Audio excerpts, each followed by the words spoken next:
Let's talk about the invisible burden of double empathy theory on your neurodiverse marriage goals. Now, if you're a neurotypical partner in a neurodiverse marriage, you may have been given a piece of advice that sounds compassionate, reasonable, and even clinically informed, which is this. You need to understand how the autistic brain works. So, you read the books, you watch the videos, you learn about sensory overload, you learn about executive functioning, alexithymia, literal thinking, shutdowns, masking, cognitive rigidity, and the differences in social communication. You learn to reinterpret behavior that once felt personal. You learn to not assume intent. You learn to be clearer, calmer, more direct, and more specific. You learn to choose the right time for difficult conversations. You learn to reduce ambiguity, and you learn how your partner processes information. And all of that can be enormously helpful, but there's a question that sometimes gets forgotten. Who's learning you, the neurotypical spouse? Because if understanding neurodiversity gradually becomes a requirement that only one partner must fulfill, something very important has gone wrong. So today, I want to talk about what may be one of the most overlooked sources of resentment and emotional exhaustion in neurodiverse relationships, which is the invisible cognitive burden of being expected to do most of the perspective taking. And to understand why this happens, we need to talk about something called double empathy theory. Let's start off with the old empathy story. For many years, autism was often discussed through a one-directional model. The autistic person supposedly had difficulty understanding other people, while the neurotypical people were presumed to understand social situations more accurately. In a marriage, that can quietly produce a dangerous assumption. The neurotypical spouse becomes the designated interpreter of the relationship. When communication breaks down, it's the neurotypical partner that gets encouraged to understand the autistic partner's perspective. If the autistic partner shuts down, the neurotypical partner learns about nervous system overload.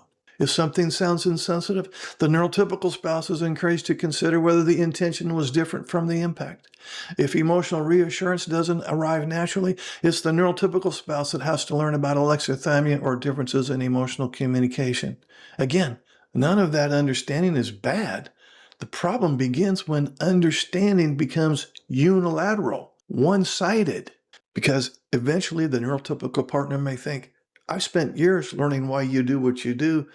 When does someone start asking why I feel what I feel? That's where double empathy theory becomes so important. Now, let's talk about what double empathy theory changes. Double empathy theory challenges the simplistic idea that communication problems between autistic and neurotypical people exist entirely because the autistic person lacks empathy. Instead, it suggests that people with substantially different ways of experiencing and interpreting the world can have difficulty understanding each other. Notice the difference there. The problem is no longer simply, you don't understand me because you're autistic. No, the problem becomes, our minds work differently enough that understanding each other is going to require a bunch of effort from both of us. That's a profound shift for a neurodiverse marriage.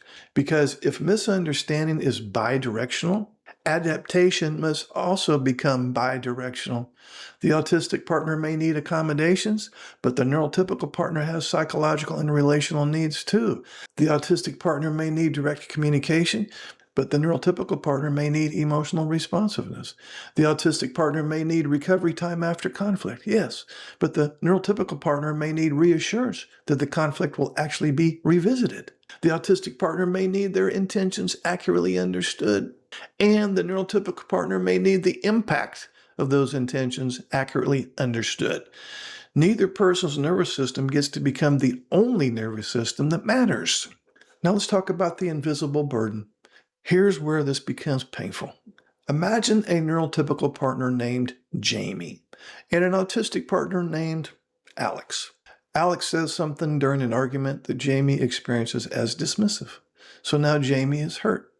But instead of simply being able to say, well, that kind of hurt me, Jamie's mind immediately starts doing additional work. Oh, I guess Alex didn't mean it that way.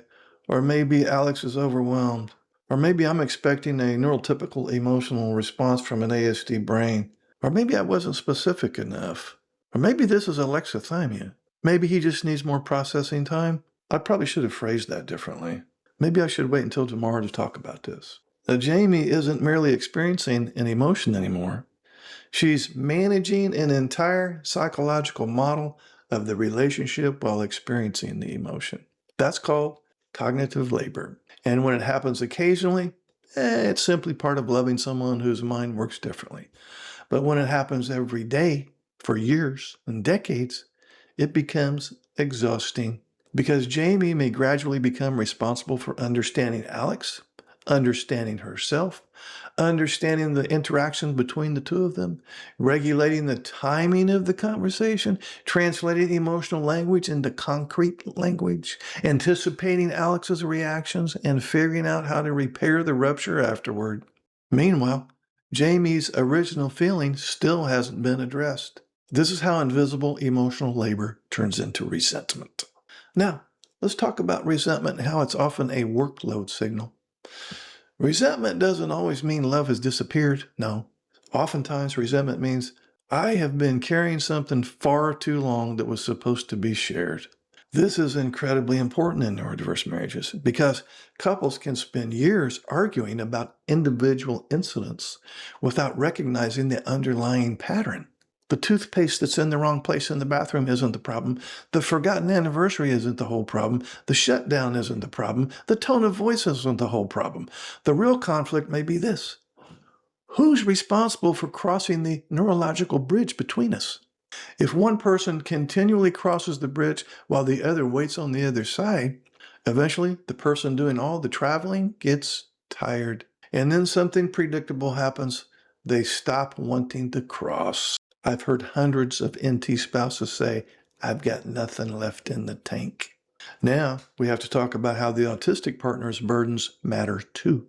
We need to be careful here because double empathy theory doesn't simply reverse the blame and say the autistic partner needs to try harder. Autistic partners often carry invisible burdens of their own. They may spend enormous energy decoding indirect communication, masking natural responses, monitoring facial expressions, remembering relationship expectations that aren't intuitive, managing sensory overload during emotionally intense conversations, or trying to calculate what response their NT spouse expects. An autistic spouse may genuinely be thinking, I'm working incredibly hard and somehow I'm still being told that I don't care. That experience matters. So the goal isn't to determine which spouse has it harder. That's another dead end.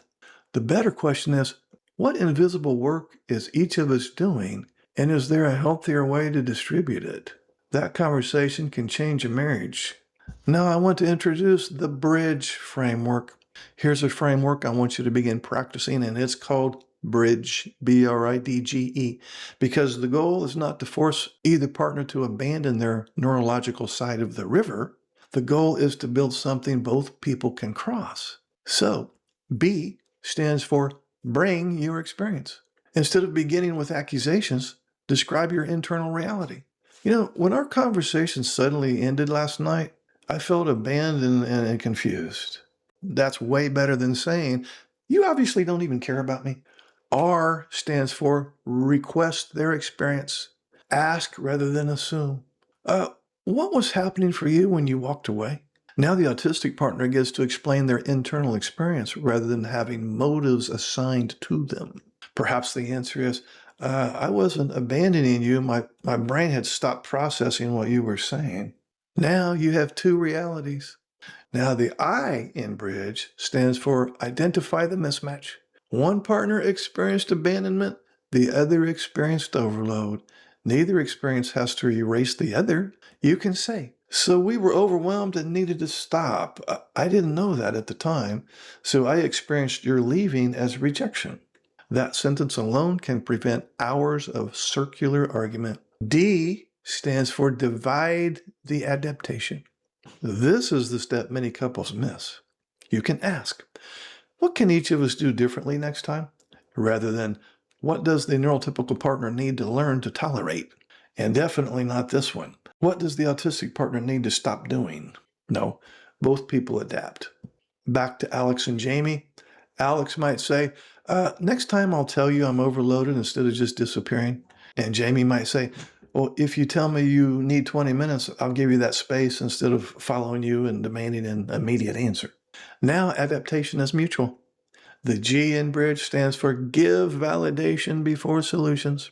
Validation doesn't mean agreement. It means demonstrating that you understand the other person's experience. For example, I can understand why my walking away felt frightening, or I can understand why continuing that conversation felt impossible when you were already overloaded. Now you have two nervous systems, two experiences, and two forms of validation. The E in bridge stands for establish the return. Now, this is essential.